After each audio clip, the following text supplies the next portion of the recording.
The phone rang at 5:42 in the afternoon, and I was standing in a briefing room at Fort Bragg with a laser pointer in my hand, when my whole world tilted sideways. 12 seconds. That's all the video was. 12 seconds of my 75-year-old mother hitting the linoleum floor of the diner she'd run for 40 years. Her glasses skittering under a booth while a grown man stood over her laughing. 12 seconds. And I knew before the video even finished playing that nothing in my life was ever going to be the same again.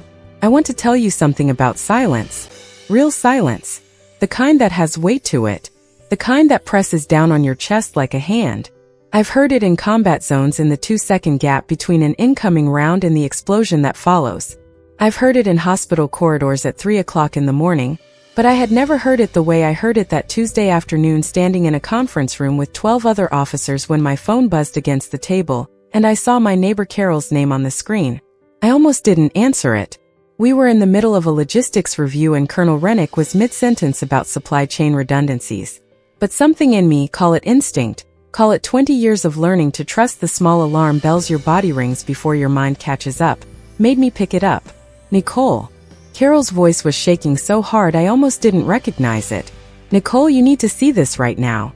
Your mom. That was as far as she got before the video came through. I stepped into the hallway. My hands were steady. They're always steady. It's the one thing the army beat into me so deep it doesn't even feel like discipline anymore. Feels like bone. But something underneath my ribs was not steady at all. I pressed play. The diner. My mother's diner. The one with the cracked red vinyl booths and the bell over the door that's been ringing since before I was born. Evelyn Turner standing behind the counter in her apron. The one with the coffee stain shaped like Ohio that she refuses to throw away. And a man young, maybe early 30s, built like he spent a lot of time in a gym, and not enough time anywhere else leaning across that counter with his finger in her face. I couldn't hear what he was saying at first.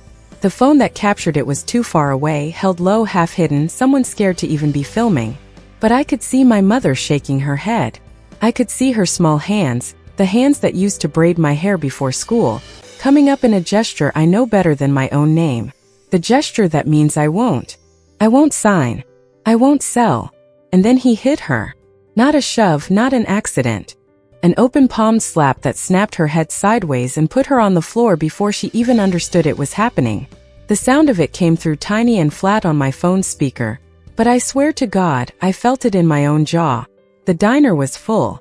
I could see them in the background. Regulars, people I've known since I was 6 years old. People who used to slip me extra pancakes when my mother wasn't looking. Nobody moved. Nobody said a word. They just watched a 75-year-old widow get knocked to the ground in the restaurant she built with her own hands, and not one of them stood up. The man straightened his jacket. He looked almost bored, the way you look bored after finishing a chore you've done 100 times before. And then he said the words that I would hear on a loop for the rest of that day, the rest of that flight home, the rest of my life probably. Around here I do whatever I want. I stood in that hallway at Fort Bragg with the phone still in my hand, and something in me went very quiet and very cold. Not the panic kind of cold, the other kind. The kind I'd felt exactly twice before in my life. Once in a convoy outside Kandahar, when I realized we'd driven into something we shouldn't have. And once at my father's funeral watching them fold the flag into a triangle and hand it to my mother's shaking hands.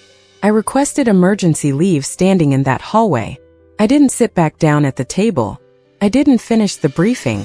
Colonel Rennick found me 20 minutes later throwing files into my bag, and just nodded the way people nod, when they can see in your face that there's no version of this conversation that ends with you staying. The drive to the airfield took 11 minutes. I don't remember most of it. What I remember is my father's voice. The one memory that kept surfacing no matter how hard I tried to push it back down. He said it to me the week before he died. Sitting on the porch with a glass of iced tea, sweating a ring onto the wood, watching the sun go down over land that had been in our family for 3 generations. Nicole, he'd said in that low, even voice he used when he wanted you to actually listen instead of just hear. Whatever happens to this family and something's coming, I can feel it. You don't use that uniform to get even with anybody. You hear me? The uniform is not a weapon for revenge. It's a promise you made to something bigger than yourself. I hadn't understood it then. I was 38, freshly promoted, more interested in troop readiness reports than my father's cryptic warnings about a something he wouldn't name. Now, watching my mother's body hit that floor over and over again on a 12-second loop, I understood exactly what he meant. And I made myself a promise of my own right there in the front seat of my car with the engine running and my hands finally starting to shake. This time I will not use force. I will use the law, and I will not stop until every single person who let this happen understands exactly what they've done. The flight home felt endless and instant at the same time, the way grief does. I stared out the window at the clouds thinning into a Carolina dusk, and somewhere over North Carolina, I stopped being Lieutenant Colonel Turner, Battalion Commander, Decorated Officer. I became something older than my rank, something that had nothing to do with the eagle on my collar. I became somebody's daughter coming home. The wheels touched down just after 10 that night. I walked off that plane in the dark, my duffel bag over one shoulder. And whatever they saw in my eyes when I stepped onto that tarmac, my driver told me later it scared him a little. I don't doubt it for a second, because for the first time in my career, I wasn't thinking about mission objectives or rules of engagement. I was thinking about a bell over a diner door, and a woman who deserved so much better than what this town had just shown her. The hospital smelled, like every hospital smells, that mix of antiseptic and fear that never quite washes out of your memory once you've spent enough time in one. I found her room on the 3rd floor, and I stood outside the door for exactly 4 seconds before I could make myself walk in, because I needed those 4 seconds to arrange my face into something that wouldn't scare her. She was smaller than I remembered. That's the thing nobody tells you about seeing your parents after something like this. They shrink. Not literally, but somehow the bed swallows them. And the blue paper gown makes them look like a stranger wearing your mother's face. Her left arm was in a sling, her shoulder fractured, and there was a bruise blooming purple and yellow along her cheekbone that made my stomach turn over. She saw me and her whole face changed. Not relief exactly, something closer to dread. "Nicole." Her voice was thin but sharp. The same voice that used to catch me sneaking out my bedroom window at 16. "You didn't need to fly all the way home for this." I sat down in the plastic chair beside her bed and took her good hand in both of mine. "Mom, somebody hit you. Somebody put you on the floor of your own restaurant." "I'm fine." She squeezed my fingers. And even now, even broken, there was steel in that grip. 40 years of turning over hash browns and standing 12-hour shifts will do that to a woman. "It looks worse than it is. It looks like assault," I said. "Because it is assault." Her eyes went somewhere else.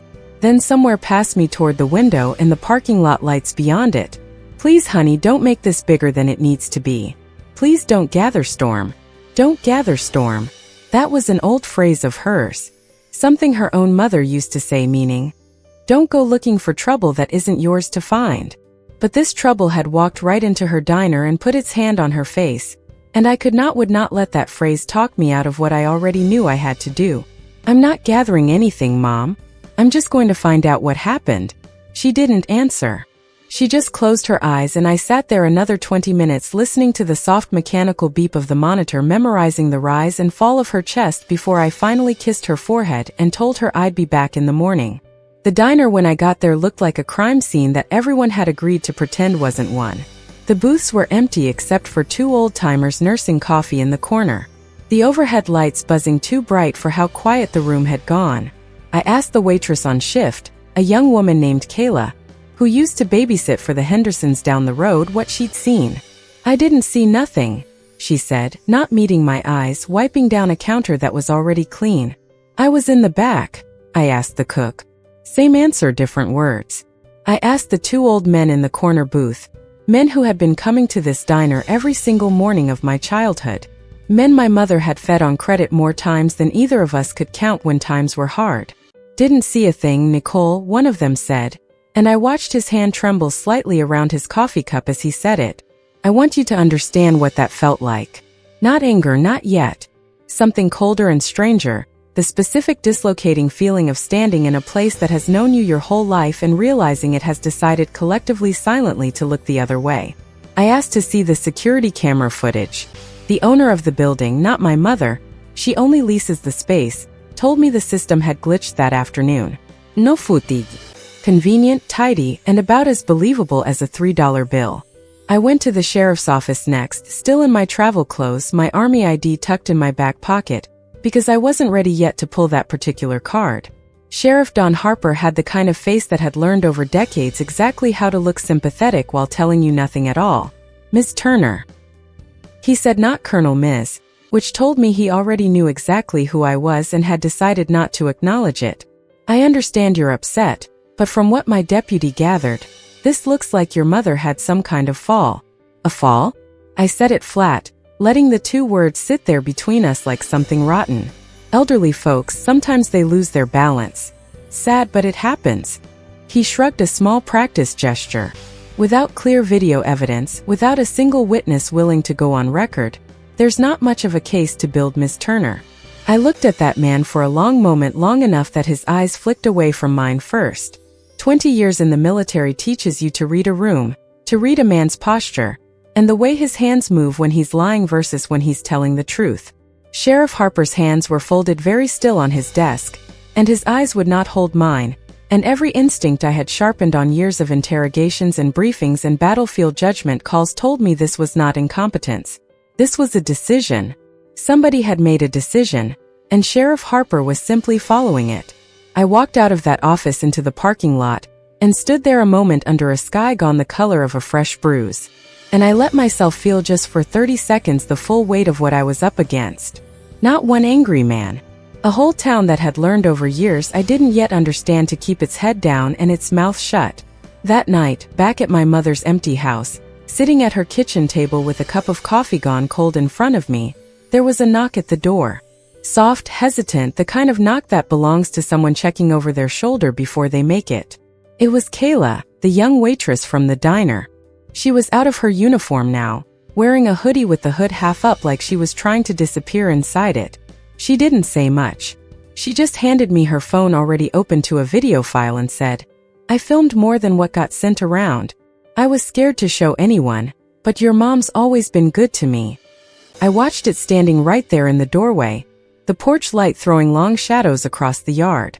And there in the background of the footage, half hidden behind a rack of pie tins, stood a tall man in an expensive gray suit watching the entire thing unfold with his arms crossed and no expression on his face at all. Not shock, not concern, just the flat, patient look of a man observing something proceeding exactly according to plan. I didn't know his name yet, but I would. Kayla told me his name before she left that night, standing on the porch with her arms wrapped around herself against the evening chill. Wade Kane, the man who owned half the commercial property in this county and most of the men who worked in it, including apparently the sheriff's department. I didn't sleep that night. I sat at my mother's kitchen table with a legal pad and a cup of coffee that went cold twice. And I did what 20 years in the Army had trained me to do better than almost anything else. I started building a picture one piece of intelligence at a time. The next morning I drove out to the county records office, and I want to tell you, there is a particular kind of exhaustion that comes from spending 6 hours combing through property deeds and permit filings under fluorescent lights, while a clerk named Marjorie kept glancing at me like she wasn't sure if she should be helping me or warning someone that I was there. But by the end of that day I had something, a pattern. And once you see a pattern like this, you cannot unsee it. Over 30 households going back nearly 6 years had sold land to Kane really group under circumstances that all shared the same strange shape. A family would refuse an initial offer. Weeks later something would happen. A barn fire here, a car accident there, a sudden and mysterious line on a property that had been paid off for a decade. And within months that family's name would appear on a new deed, land transferred to Kane really at a fraction of its worth. Every single case I found had been handled by the sheriff's department. Closed out fast. No follow-up, no luces reds. Every permit, every zoning variance Wade Kane had ever needed had been signed without delay by Mayor Linda Brooks. I sat in my rental car outside that records office as the sun went down my hands cold around the steering wheel, and I felt something shift inside my chest that I hadn't expected. Not just anger at what had happened to my mother. Something bigger and colder. The recognition that this town I grew up in, the one with the diner and the bell over the door and the 4th of July parade down Main Street, had a rot running through its foundation that went back years. And my mother's slapped face was just the newest bruise on an old wound. And then I found my father's name. 6 years ago, buried in a filing about a parcel adjoining our property, a strip of land my father had owned outright since before I was born. Landwade Kane had wanted badly enough to send 3 separate offers in the span of 4 months. My father had refused every single one. There was a note in the file handwritten from an assessor's visit owner uncooperative recommends escalation, and beside it indifferent ink a date. 3 weeks after that date my father died in a car accident on Route 9, a stretch of road he had driven 10,000 times in his life on a clear night with no other vehicle involved. I remember exactly where I was sitting when I made that connection because the coffee cup slipped out of my hand and shattered on the kitchen floor. And I didn't even flinch. I just sat there staring at that word uncooperative feeling. The entire architecture of my understanding of my father's death cracked down the middle.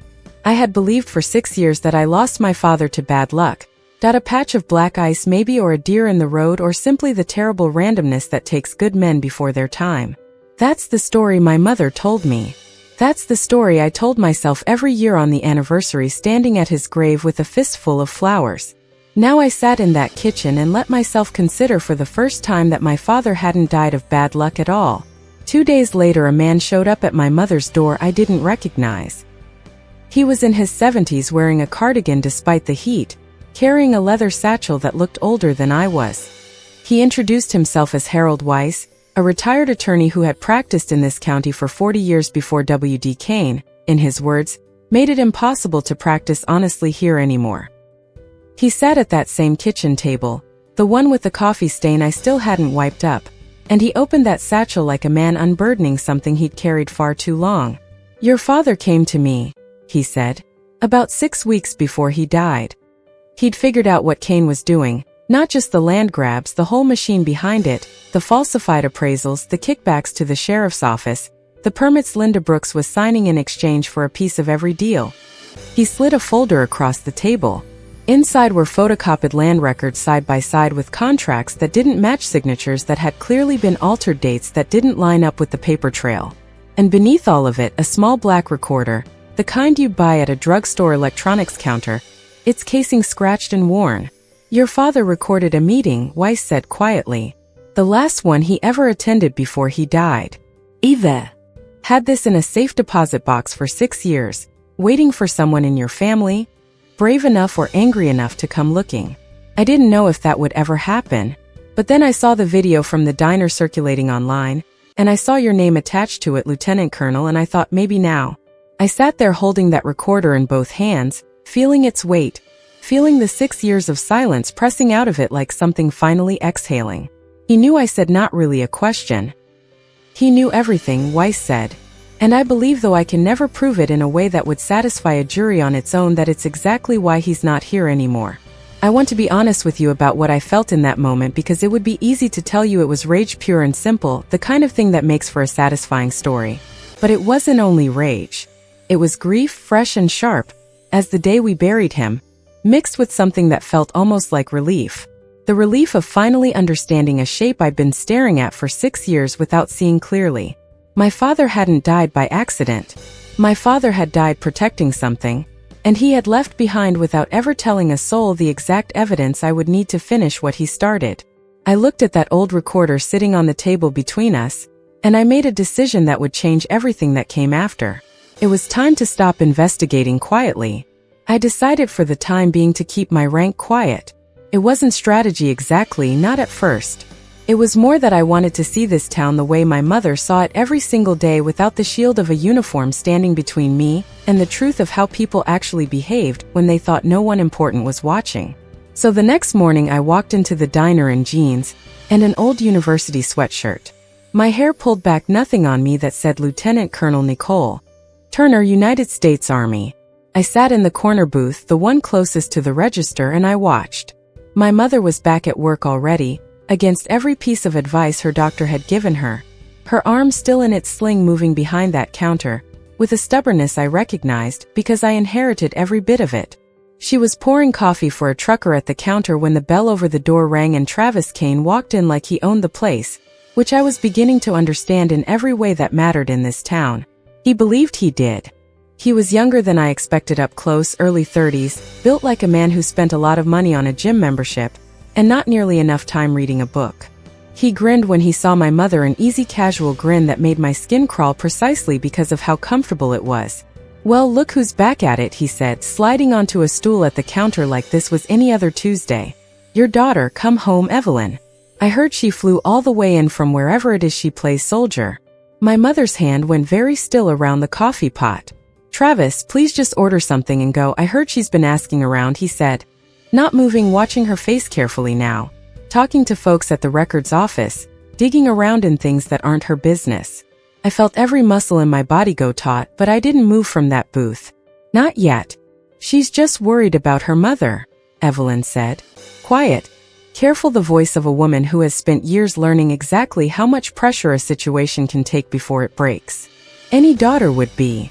Travis's eyes drifted around the diner, and I watched him clock every face in the room, cataloging who was watching, who was pretending not to. Then his eyes landed on me. Just another woman in a booth as far as he knew. Nobody. Worth a second look. I stood up anyway. I walked to the counter close enough that he had to turn on his stool to face me. You must be Travis, I said, my voice even flat, the same tone I use when I'm briefing officers on something they don't want to hear. I'm Nicole, Evelyn's daughter. Something flickered across his face. Recognition maybe, or the first faint prickle of caution, but it didn't last. He leaned back, propped an elbow on the counter, and let that easy grin spread wide again. Oh, this is the one. The soldier girl. He said soldier girl like it was something you'd scrape off a boot. Your mama been telling me all about you. I doubt that, I said. Let me give you some advice since you're new back in town. He leaned in slightly, dropping his voice like he was doing me a kindness. Around here, I'm the law. You go around asking questions, digging through records that aren't yours to dig through. It doesn't end well for people. Ask your daddy. The room went very quiet. I felt something in my chest turn to iron. My father died 6 years ago, I said, keeping my voice level, even as every word he'd said rearranged itself into a threat I understood with total clarity. In a car accident. That's right. Travis smiled wider like we were sharing a joke. Car accidents happen. Especially to people who don't know when to leave things alone. I did not raise my voice. I did not clench my fist, though God knows every instinct in my body wanted me to. I simply looked at him the way I've looked at insurgent commanders across a negotiating table, the way I've looked at men who believed their power made them untouchable. And I said very quietly, no. He blinked. No what? No, it's not going to end well for you. I let that sit a moment. The law is coming. It's just a little late. He stood up off that stool fast, his chair scraping loud against the floor, and shoved my shoulder not hard enough to be arrestable. Calculated exactly to that line, the way a man who's done this before knows precisely how far he can go. Watch yourself, he said. All the humor gone from his voice now. That's when the door opened and Sheriff Harper walked in like he'd been called, like he'd been waiting somewhere close by for exactly this moment. He didn't even look at Travis. Miss Turner, he said to me, I think it would be best if you left the premises. Don't want any trouble. I stared at him. My own mother's diner, and the sheriff was telling me the victim's daughter to leave while the man who assaulted her stood 2 feet away with his chest puffed out. And that is the exact moment 2 black SUVs pulled up outside, engines idling, and every head in that diner turned toward the windows. A man in army dress uniform stepped out of the lead vehicle, and I recognized him instantly. Colonel James Whitfield, my direct superior, a man I had served under for 6 years, a man who did not make casual visits to small towns in the middle of nowhere. He walked in, removed his cap, and said with perfect military formality in a voice that filled that entire diner, "Good afternoon, Colonel Turner." I watched every single face in that room rearrange itself in real time. The waitress who'd said she saw nothing, the 2 old-timers in the corner booth, Sheriff Harper, whose mouth actually fell open, and Travis Kane standing there in the middle of the diner floor watching his easy grin die on his face for the very first time since I'd walked through that door. Because a soldier girl was one thing to dismiss, a lieutenant colonel in the United States Army was something else entirely. Colonel Whitfield didn't stay long. He'd come, he told me quietly outside the diner while the whole town watched through the windows, because word had reached the base that a family member of one of his officers was under threat, and because he'd known my father briefly decades ago back when Whitfield was a young captain stationed nearby. That detail landed on me like a physical weight. My father's shadow, it turned out, stretched further than I'd ever known. But I want to be very clear about something because it matters to how this story unfolds. I did not ask Colonel Whitfield to bring soldiers into this fight. I did not want tanks in the streets or a military solution to a civilian problem. My father's words were still sitting in my chest like a stone. Don't use the uniform as a weapon for revenge. This wasn't going to be revenge. It was going to be justice built the right way, brick by brick, with paper and law and patience. So instead, I made calls not to anyone in uniform but to people whose job it was to investigate exactly this kind of rot. I called an old friend from officer training, who now worked with the Army's Criminal Investigation Division. Not because this was a military matter, but because she knew people, and people who know people is how these things start moving.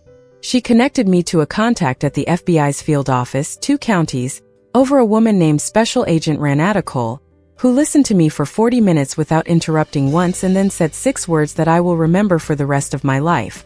Send me everything you have. I did. Harold Weiss's recorder, the land records, the photocopied contracts with signatures that didn't match, the pattern of 30-plus households across 6 years, everything. Within a week, the Department of Justice had opened a preliminary inquiry into potential racketeering, and the Office of the Inspector General had flagged the Sheriff's Department for a pattern of conduct review going back a decade. I sat in my mother's kitchen reading emails from federal investigators. I had never met feeling something I hadn't felt in a very long time. The specific quiet satisfaction of watching a machine larger than any one person's cruelty finally begin to turn. The investigation moved into the county's finances, tracing wire transfers between Kane Riley Group and accounts connected to Sheriff Harper and Mayor Linda Brooks. What they found wasn't subtle once someone with the right authority started looking. Money moving in patterns too regular to be coincidence, always timed within weeks of a new deed transfer. Always structured just under the reporting thresholds that would have triggered automatic scrutiny. Except automatic scrutiny doesn't work when the person supposed to trigger it is on the payroll. Meanwhile, something else was happening that none of us had planned for. Kayla's video, the 12-second clip that started all of this, had made its way onto social media, shared first by someone in town, then by a local news station, then picked up by a national outlet looking for a story about small-town corruption. Within 4 days, it had been viewed nearly 9 million times. I did not orchestrate that. I want to be honest about that because it would be easy telling this story to make myself out as some kind of mastermind pulling every string. I wasn't. The video simply existed and it was ugly. And America has always had an appetite for watching ugly things get exposed to sunlight. What the exposure did though was give other people courage. That's the part that still catches in my throat when I think about it. A woman named Dolores Fitch, whose family farm had been sold to Kane Riley 4 years earlier under circumstances eerily similar to what I'd found in the records, came forward, publicly gave an interview on camera, said the words out loud that she'd apparently been too afraid to say to anyone for years. They burned my barn to make me sign. Then came a man named Curtis Odom. Then an elderly couple named the Hendersons. The same Hendersons whose kids I used to babysit for, then 4 more families whose names I recognized from my long night at the county records office. One by one, they stepped into the light and I understood something about fear that I don't think I'd ever fully understood before. Despite years of leading soldiers into genuinely dangerous places, fear isolates people. It convinces each person that they're the only one who saw what they saw, the only one carrying what they're carrying. All it takes to break that isolation is one person going first. I like to think Kayla handing me her phone on that porch was the first domino. But really, if I'm being honest with myself, I think it was my mother refusing to sign, refusing to sell even after everything. Some kinds of courage are loud. Hers was quiet, and it had been holding this whole rotten structure at bay for years. Without any of us realizing it. Sheriff Harper predictably panicked. 2 weeks into the federal inquiry, one of his deputies working a night shift noticed him hauling boxes of physical files out of the evidence room into the trunk of his personal vehicle at 11 at night. That deputy, God bless him, took photos on his own phone before he lost his nerve and sent them anonymously to Agent Cole's office the next morning. It didn't matter in the end. We'd already had copies of everything that mattered for weeks. Harold Weiss, it turned out, had made 3 separate sets of duplicates of every document in his satchel stored in 3 different safe deposit boxes across 2 states. A habit he told me he developed 40 years ago after watching a different case get buried by a different set of powerful men. Paper only disappears. He told me if you only keep 1 copy. The FBI obtained a search warrant for the sheriff's office on a Thursday morning. I stood across the street with my mother, her arm finally out of its sling, watching federal agents carry out boxes and computer equipment while Sheriff Don Harper stood in the parking lot in his uniform, stripped of any authority to stop what was happening. His face the exact color of old ash. My mother reached over and took my hand the way she used to when I was small, and the world felt too big and too loud. "Your father would be proud of you," she said. I didn't trust myself to answer her. I just held her hand a little tighter and watched justice, slow and unglamorous, and entirely without violence, finally begin to arrive. The arrests happened on a Monday, which felt strange to me at the time, because somehow I'd expected a moment this large to arrive on a more dramatic day. But justice, I was learning, doesn't care about theater. It arrives on whatever day the paperwork clears. Federal agents took Travis Kane into custody first at 7 o'clock in the morning at the gym, where he worked out every day like clockwork, a habit that made him easy to find and easier still to arrest without incident. I heard later that he didn't resist, that he simply stood there in his workout clothes while an agent read him his rights, his face blank in a way that people who knew him said they'd never seen before. Wade Kane was harder to reach. He had lawyers on retainer who tried for 3 frantic hours to negotiate some kind of delay, some kind of quiet surrender that would spare him the indignity of handcuffs in front of his office staff. The DOJ wasn't interested in sparing him anything. By 10 that morning, Wade Kane, the man who had built half this town and quietly broken the other half, was walked out of his own real estate office in restraints, past a small crowd that had gathered on the sidewalk, people who had watched him drive past in his black Escalade for 20 years without ever once looking any of them in the eye. Sheriff Don Harper was arrested at his home, the search of his office having already produced enough financial records to make resistance pointless. 2 county commissioners went down with him, men whose names I recognized from zoning approval documents stretching back years. Men who had signed off on every variance and permit Wade Kane ever needed in exchange for envelopes that showed up with grim regularity on the 15th of every month. Kane's longtime attorney, the same man who had drafted half the falsified contracts I'd found in Harold Weiss's satchel, was indicted the same week on charges of fraud and obstruction. Mayor Linda Brooks didn't wait to be arrested. She resigned that same afternoon, standing in front of the county courthouse in a navy blue suit, reading a statement that used the word misunderstanding 4 times and the word accountability not once. 2 days later, federal agents charged her anyway. Resignation, it turns out, isn't a form of immunity. I want to tell you about the recording because it mattered more than I expected it to.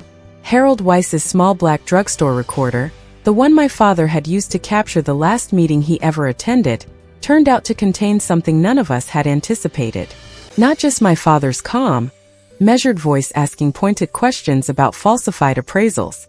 It contained Wade K's own voice, unmistakable, agreeing to terms that amounted to an open confession of the entire scheme recorded 6 years earlier by a man who must have known on some level that he was documenting the exact evidence that might one day matter more than his own safety. Federal prosecutors called it the single most important piece of evidence in the entire case.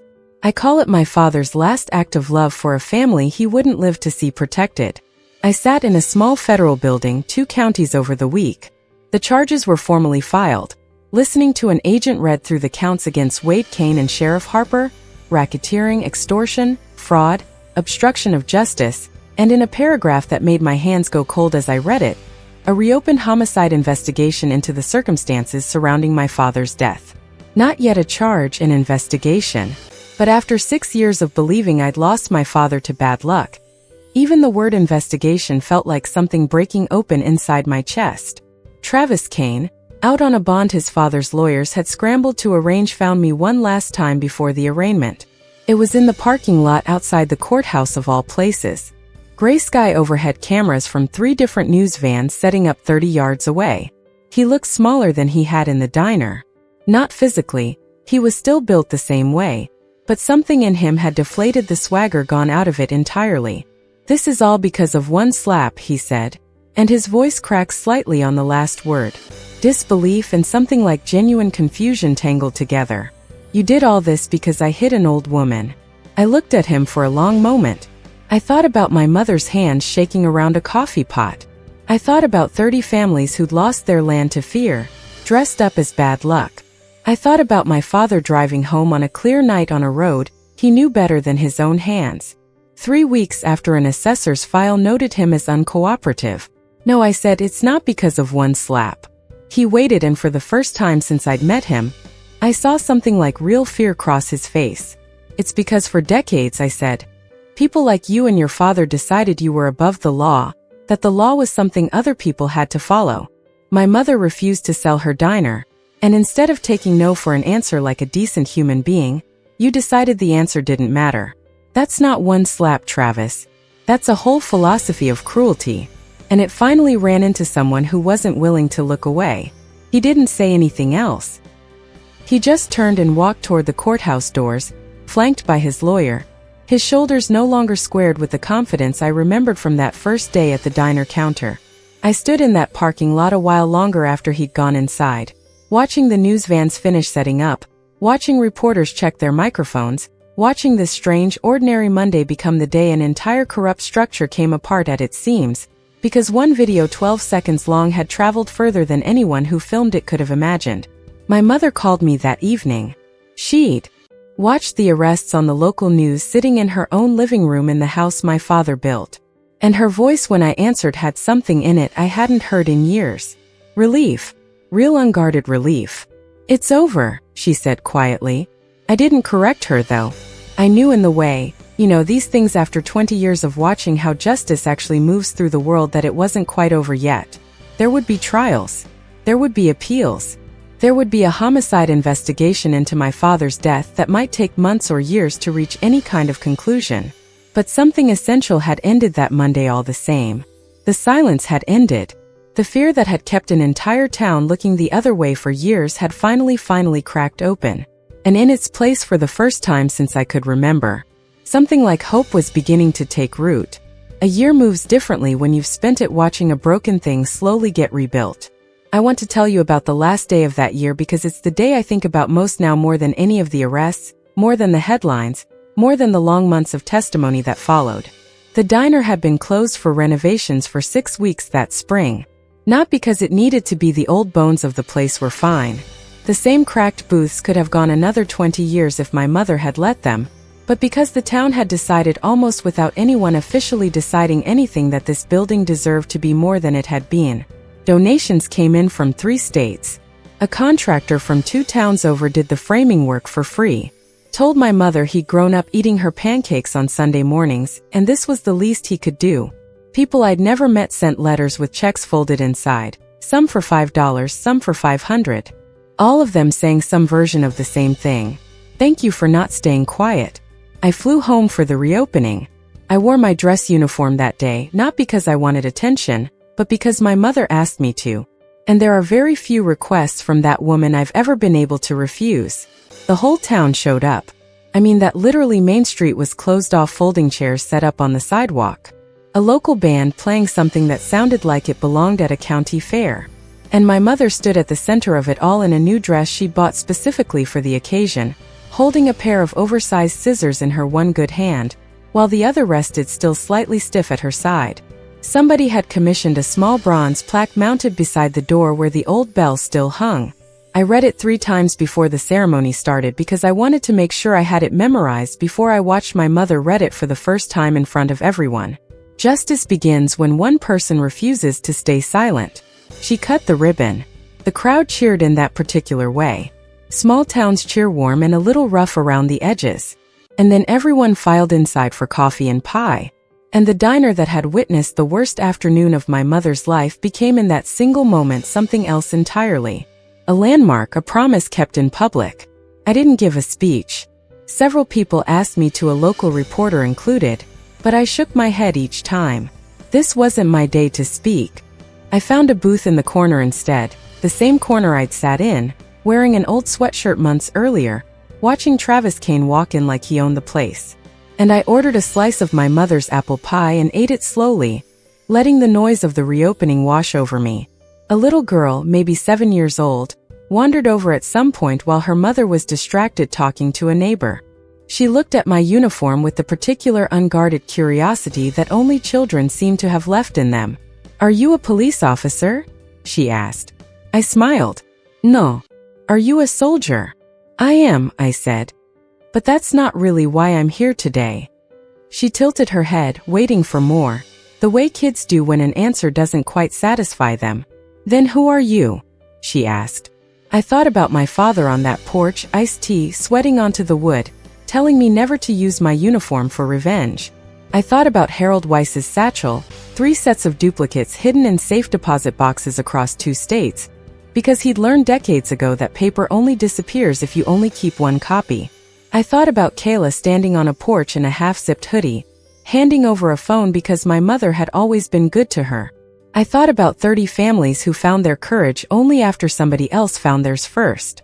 I'm just somebody's daughter, I told her. She seemed satisfied with that, the way children usually are with answers that sound simple, even when they're carrying something much larger underneath. She ran back to her mother, and I sat there a moment longer, looking at the photograph my mother had hung behind the register. Her and my father, decades younger, standing in front of the same diner the week it first opened. Both of them grinning like they had no idea yet what this small building would come to mean. I kept my promise, Dad, I thought, and something in my chest finally quietly settled into place. The camera, if there had been one following this story, the way there had been one following the video that started it all, would have pulled back slowly here. Out through the door, past the bell that still rings every time someone walks through. Out into a main street full of people eating pie and laughing under a clear evening sky. A town learning slowly what it looks like to stop being afraid. Because that's really what this story was always about. Not a slap, not even a family. It was about what happens when one person, just one, decides that silence isn't an option anymore. And how that single decision can ripple out further than anyone standing in that diner that day could ever have imagined. If this story moved you even half as much as it moved me to live it, I want to know where you're watching from tonight. Drop a comment below and tell me, because stories like this deserve to be heard by more than just one town, one family, one daughter, keeping a promise to her father. We've got so many more stories like this one to share with you. So if you don't want to miss a single moment like this, go ahead and subscribe. Let's keep this journey going.